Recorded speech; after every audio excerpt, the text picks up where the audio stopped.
नमस्कार, मी मीना शिवाजी दळे. मी पुणे विद्यार्थीगृहामध्ये 91 पासून काम करत आहे. मला 94ला परमनंट केलेलं आहे आणि मी माझी फॅमिली शाळेच्या बिल्डिंगमध्ये राहत होतो आणि त्याच्यानंतर एक 10-12 वर्षानंतर मला ती बिल्डिंग खाली करायला लावली त्यांनी, की तुमच्या नवऱ्याला कायमस्वरूपी कामाला घेतो म्हणून तुम्ही ही जागा खाली करा. ती जागा मी खाली केली, आश्वासन दिले म्हणून. आणि नंतर मी वेळोवेळी मागणी करायला गेले की माझ्या नवऱ्याला कामाला घेऊ म्हणता 12 वर्ष निघून गेले. त्यांनी काही कामाला घेतलंच नाही. नंतर यांची बॉडी आली, ते म्हणे आमच्यासारखं वागलं तर तुमच्या मुलाला कामाला घेतो आम्ही, नवऱ्याला आता घेत नाही, नवऱ्याचं वय झालं तुमच्या, त्याच्याबरोबर तुमच्या मुलाला घेतो आम्ही. नंतर मुलाची मागणी करायला वारंवार गेले मी त्यांच्याकडे. मग असं बरेच वेळ त्यांना कागदोपत्री यावर आणि सगळं बोलून झालं, आज घेतो उद्या घेतो, काही घेतलंच नाही आणि आमची जागाही खाली करून घेतली त्यावेळेस. आणि त्याच्यानंतर मग मी मुलाच्या नोकरीसाठी यांच्याकडे जायचे.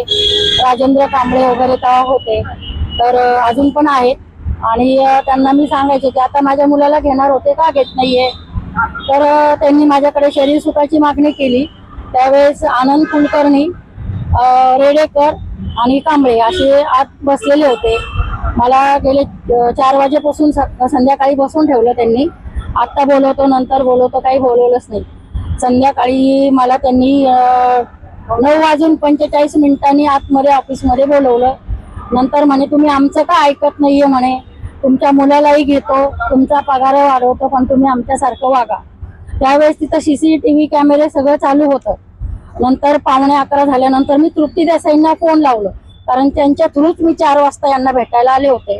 तृप्ती देसाईंना म्हटलं ते माझ्याकडे काय मागणी करते बघा, आता रात्रीची वेळ झाली तरी हे लोक घाणेरडी मागणी माझ्याकडे करतात.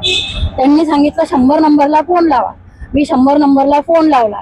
1 तास उलंडून गेला तरी कोणीच आलं नाही. यांनी मला अंगाला झटकून यांनी बाहेर काढले, पदराला धरून वगैरे. त्यावेळेस 2-3 जण आत होते बाहेर, मला माहित नव्हतं. नंतर हे लोक बाहेर आले आणि सगळ्यांनी खोटी साक्ष माझ्याबद्दल दिली तिथे, की आम्ही तिथे होतो, असं काही घडलं नाही. आणि हे पण होते तिथं, सचिन कुडाळे आणि काळे, त्यावेळेस हे पण होते तिथे. नंतर यांनी मी पोलीस चौकीला गेले तर माझी कंप्लेंट घेतली नाही, मला बरेच वेळ बसवून ठेवलं. नंतर दुसऱ्या दिवशी पेरुगट पोलीस चौकीला बोलवलं, तिथेही माझी कंप्लेंट घेतली नाही. तुम्ही वरती जा म्हणाले. मग मी मोठ्या मॅडमकडे गेले, त्यांच्याकडे बी सगळं दिलं, तरी माझं कोणीही कंप्लेंट घेतली नाही, कोणीही माझी दखल घेतली नाही. अनेकच माझ्यावर यांनी अत्याचार सुरू केले. मला कचरा कुंडीत नेऊन बसवणे, मला घाण कामं सांगणे, अनेक गोष्टी यांनी माझ्यावर लादल्यात. काही मागायला गेलं की घाणेरडे प्रश्न मला विचारायचे, मी केर काढायला लागले की माझ्या मागे येऊन उभे राहणे, पाठी मागणे, अनेक त्यांनी माझ्यावर घाणघाण केले. तरीही मी सगळींकडे भेटून आले. शेवटी मी महिला आयुक्तकडे गेले, चाकणकर मॅडमकडे. त्यांनी माझी दखल आधी सगळी घेतली, माझी मुंबईला सुनावणी लावली त्यांनी. नंतर ह्या लोकांना पण बोलवलं, या संचालक लोकांना, यांना सांगितलं की माझ्यावर तिथे यांनी खोटे आरोप दाखल केले. पण तिथे त्या मॅडम लोक बोलल्या की तुमच्याकडे 30-32 वर्ष काम करते, त्यावेळेस तुम्ही काय आरोप केले नाही त्यांच्यावर, आज का त्या महिलेवर तुम्ही आमच्याकडे आले म्हणून तुम्ही घाणेरडे आरोप करतात. इतक्या दिवस तुम्हाला सुचलं नाही का त्या महिलेवर घाणेरडे आरोप करणं? तिने तिच्या न्यायासाठी आमच्याकडे आली म्हणून तुम्ही तिच्यावर आता घाणेरडे आरोप करतात का? त्यावेळेस चाकणकर यांनी त्यांना खूप रागवले आणि 10 दिवसाच्या आत मी त्यांना सांगितलं की मी 30 वर्ष इथं परमनंट आहात, हे परमनंट आहात तेवढं विचारा मॅडम त्यांना. हे लोक कोणीही परमनंट नाही, मी 30 वर्ष परमनंट आहे. मी स्वच्छतेचं काम करते, सगळे स्वच्छतेचे मुलांचे कामं करते हॉस्टेलच्या, आता एवढ्या 30-32 वर्षापर्यंत. तरीही माझ्यावर हे घाणेरडे आरोप यांचे चालूच होते. माझ्याबद्दल वाईट चिठ्ठ्या ऑफिसमध्ये टाकणं, माझ्या घरी घाणेरडे पत्र पाठवणं, इतक्यापर्यंत यांनी माझ्यावर केलं. तरीही सगळं संपूनही मी यांना हात जोडून विनंती करायला गेले. यांनी माझं निलंबन केलं. तो संचालक नसतानाही त्या माणसाच्या सह्या घेतल्या. त्याला काय दमदाटी करून तू सह्या कर, त्या माणसाचा माझ्या निलंबनाशी काहीही संबंध नाही. तो स्वतः त्याच्या मामाचा गुन्हा करून डायरेक्टर म्हणून बसलेला आहे. 80 ते 90 लाख रुपये संस्थेतून त्यांनी लादलेले आहेत आणि अशा माणसांनी माझं निलंबन केलेलं आहे. निलंबन होऊनही रमेश कुलकर्णी, तरी त्या माणसाने माझं काही संबंध नाही त्या माणसाचा असं होते. अशा माणसांचे सह्या घेऊन माझं निलंबन केलेलं आहे. माझ्याकडे सर्व कागदपत्र आहेत. मी खूप ठिकाणी भेटायला, मी बच्चू कडूंना भेटायला गेले, मी खूप राजकारण्यांना पण भेटले, पण माझी कोणी दखल घेतलेली नाही. चंद्रकांत पाटलांकडे, विखे पाटलांकडे सगळीकडे पत्र दिले, कोणीही बोललं नाही. त्याच्यानंतर मी ह्याच लोकांना माफी मागायला गेले. परत काय असेल ते मी मागे घेते, पण मला कामावर घ्या. माझी फॅमिली आहे, अजून माझ्यावर खूप मोठी जबाबदारी आहे. तरीही ह्या लोकांनी मला, मी रस्त्यात यांचे सिग्नलला हातपाय जोडून गाडी अडवून यांची माफी मागितली राजेंद्र कांबळेची.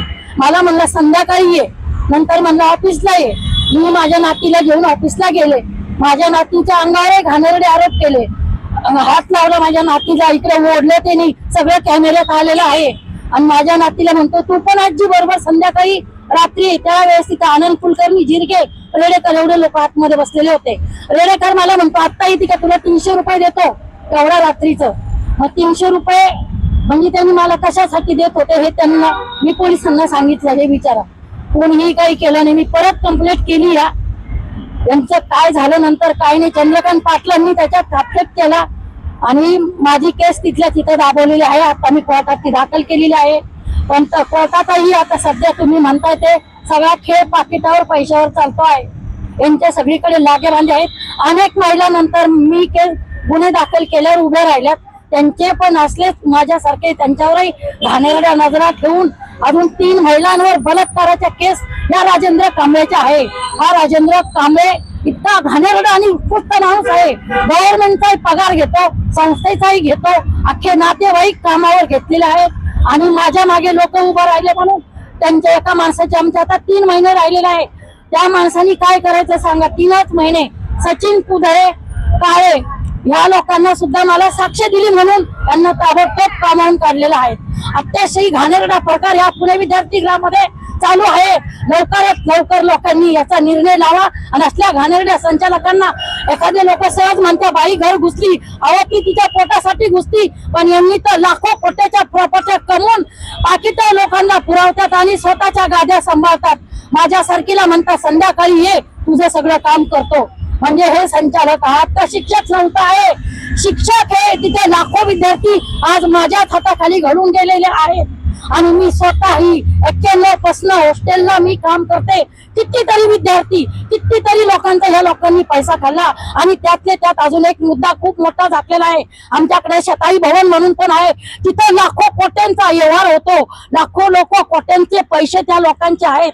तिथं सगळे श्रीमंत म्हातारे लोक राहिला असते, त्यांच्या लाखोच्या प्रॉपर्टी या संचालकांनी गाडून घेतलेल्या आहे. सोन्याचे भांडे, सोन्याचे देवारे, त्यांचे पैसे, त्यांचा बँक बॅलन्स जर याची चौकशी लावली तर या संचालकांना कुठेतरी खड्डा खंदून लपावं लागेल. इतकी घाणेरडी अवस्था त्या पुणे विद्यार्थी गृहामध्ये चालू आहे. अहो यांनी अनाथ मुलांचे धान्य विकून खाल्ले. अनाथ मुलं तापले असेल तर त्यांना घरातल्या गोळ्या देऊन त्यांच्या हत्या झालेल्या आहेत. अनाथ मुलांना शेळे भात गरम करून देतात आहेत. किड्याचा भात हा स्वतः जिरगे हा शाहीच्या मुलांना 5 किलो मटण आणायचा आणि 15 किलो मटण लावायचा. हा जिरगे 5 लिटर दूध आणायचा, तिथं 50 लिटर दूध लावायचा. मुलांचे कपडे, मुलांचं अन्नधान्य, मुलांचे शेंगदाणे, मुलांचे कपडे सगळे हे घरी पुरून यांचे घर यांनी लादलेले आहेत.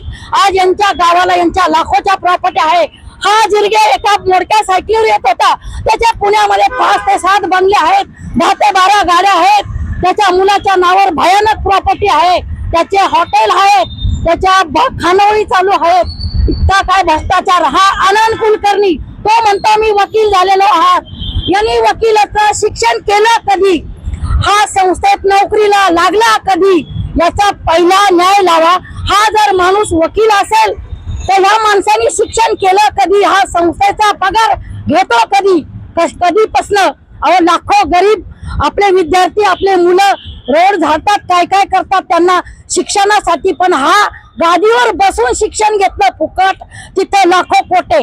आमच्या एका सरांनी त्या कांबळ्याला मार्क वाढून दिले नाही म्हणून आमच्या एका सरांना यांनी ताबडतोब निलंबित केलं. का तर तू माझे मार्क वाढवले नाही म्हणून तुझा निलंब. एकट्याला बसून पेपर हा कुठे न्याय असतो का? एकटा माणूस पेपर बाजूला बसून लिहू शकतो का? पण हा राजेंद्र कांबळे एकटा आमच्याकडे पुरावा आहे. एकटा बसून त्या शैलेश शिंदे सरांना सांगितलं मार्क वाढून दे, नाही तर तुझं त्याला ताबडतोब कामावून काढलं.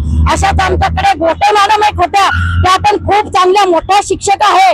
त्यांच्यावर पण असलेच घाणेरडे आरोप धरून त्यांनाही कामावरून खाली केलेला आहात. मोठ्या मॅडम आहेत, त्या खूप भारी अभ्यास झालेला आहे. अशाच गोडबोले मॅडम आहात, त्या पण खूप संस्थेसाठी झटणाऱ्या तळमळीच्या. त्यांनाही माझ्यासारखेच घाणेरडे आरोप करून आज त्यांना घरी बसवलेला आहात. त्या आता डिप्रेशन मध्ये गेला. जर त्यांना काही करता काही झालं तर या संचालकांना आम्ही सोडणार नाही.